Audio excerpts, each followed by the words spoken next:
Boa tarde, gente. Meu nome é Gustavo Rick. Eu creio que meu trabalho aqui, comparado ao trabalho dos colegas na mesa, seja um pouco diferente, né? Não tem muito a ver, não está diretamente ligado ao mundo digital. Eu venho do doutorado aqui, eu venho do mestrado no COS, na comunicação semiótica. Lá, meu mestrado foi eminentemente teórico, sobre semiótica hegeliana, como está sendo minha tese de doutorado aqui no TIF. É bem teórico. Eu espero não ser rejeitado aqui pela plateia, umas abstracionistas teóricas, analistas conceituais. Eu vou ler porque a apresentação da proposta da pesquisa está escrita de forma bem breve aqui. As outras partes do texto tem umas frases longas, mas eu prometo parar no meio e explicar. Eu tenho um certo problema de incontinência verborrágica. Você já cortou muito texto meu. Eu tenho formação em jornalismo, mas eu creio que do linguajar jornalístico eu tenho pegado quase nada. Vamos lá. A proposta dessa pesquisa é desenvolver uma análise das fundações conceituais da teoria das matrizes em dois entendimentos teóricos elaborados pelo filósofo lógico norte-americano Charles Sanders Peirce: a fenomenologia peirceana e a teoria geral dos signos, que é o primeiro ramo da semiótica. E a teoria das matrizes, a linguagem do pensamento, que você não conhece, uma teoria elaborada pela Augusto Santana. Esta pesquisa é de tipo básico, não havendo preocupações imediatas com sua aplicabilidade.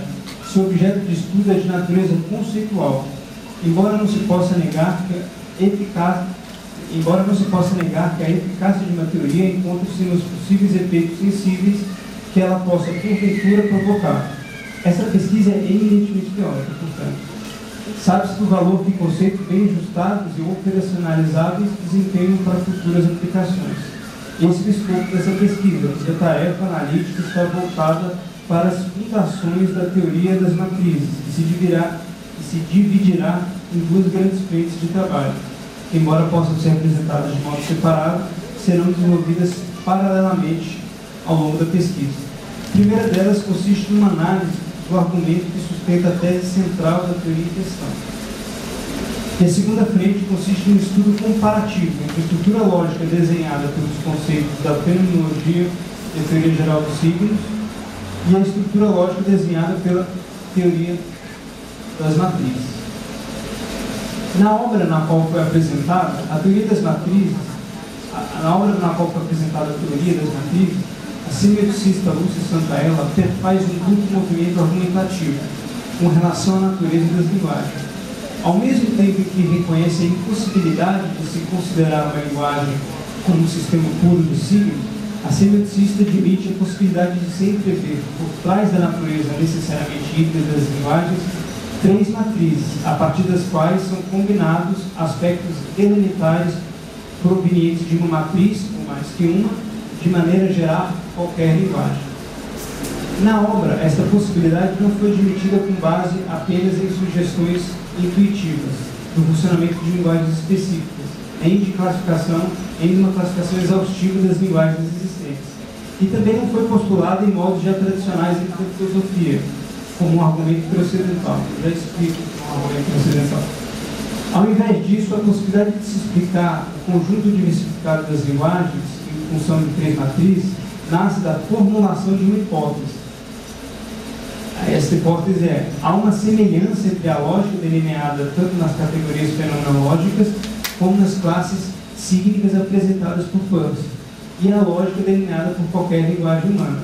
Esta hipótese assume que certas propriedades básicas das categorias fenomenológicas peircianas, tais como a capacidade de organizar os elementos que estejam subsumidos nessas categorias dentro de uma hierarquia específica, que são transmitidas às classes de signos, também podem ser encontradas nas linguagens humanas. E a lógica que está por trás das categorias fenomenológicas peircianas também está por trás das linguagens, do conjunto das linguagens humanas. É como se certos caracteres lógicos presentes na teoria das matrizes fossem herdados da teoria geral dos signos, que por sua vez os herdou da fenomenologia. Estas semelhanças são evidentes. A primeira das matrizes, a chamada sonora, está relacionada à primeira categoria fenomenológica e um primeiro tipo signo, o qual o signo por exemplo. A segunda matriz, a matriz visual, está relacionada à segunda categoria fenomenológica, a segundidade, e ao segundo tipo signo, sensível. E a terceira das matrizes, a matriz verbal, está relacionada à terceira categoria fenomenológica, a terceiridade, e ao terceiro tipo signo, o legisigno. Argumento transcendental, os chamados argumentos transcendentais, são aqueles em que se tenta demonstrar a necessidade de um princípio, mostrando que nele estão expressas as condições de possibilidade sem as quais alguma atividade, como conhecimento ou experiência, deixaria de ser inteligível. É assim que o Kant estrutura a crítica da razão pura. Ele fundamenta, Kant pretendeu fundamentar determinados princípios, como a lei da causalidade, que funcionariam então como condições de possibilidade da nossa experiência. Isso que é um argumento transcendental para a filosofia, né? Voltando para o texto. E é essa hipótese de que há uma semelhança fundamental entre fenomenologia, teoria geral dos signos, por um lado, e o conjunto das linguagens humanas concebíveis, por outro, que cria grande parte da sustentação da tese das três matrizes. A tese central da teoria, portanto, declara que as três matrizes não apenas são suficientes para gerar todo e qualquer tipo de linguagem, como também são irredutíveis, uma com relação à outra. Essas propriedades de suficiência e irredutibilidade, por exemplo, são características que também podem ser atribuídas a elementos apresentados tanto na fenomenologia como na teoria geral dos signos. Há que se deixar claro também que, conforme foi apresentado na obra da Lúcia, a teoria acerca das matrizes possui um claro apoio externo ao pensamento terciário, uma espécie de corroboração independente, uma vez que esta divisão entre sonora, visual e verbal tem uma surpreendente semelhança com a teoria da modularidade da mente humana, que é uma proposta teórica levantada no campo das ciências cognitivas pelo cientista norte-americano Ray Jackendoff. Essa teoria da modularidade apresenta o musical, o visual e o verbal como módulos fundamentais da mente humana. Entretanto, ainda que pontos de apoio independentes sejam importantes para o entendimento geral da teoria em questão, a análise que pretendemos desenvolver dos argumentos apresentados pela cineticista deve se restringir apenas aos pontos de ligação, explícitos ou implícitos, entre a teoria das matrizes e o pensamento terciário. A teoria das matrizes não foi...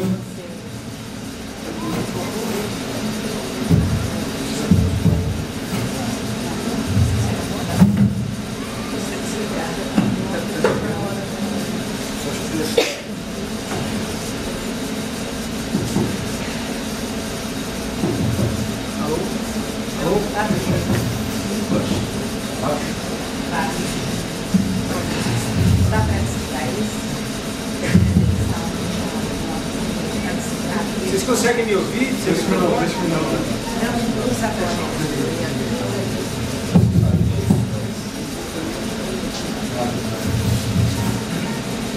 A teoria das matrizes não foi desenvolvida somente com base numa semelhança geral com relação à fenomenologia e à semiótica, mas foi elaborada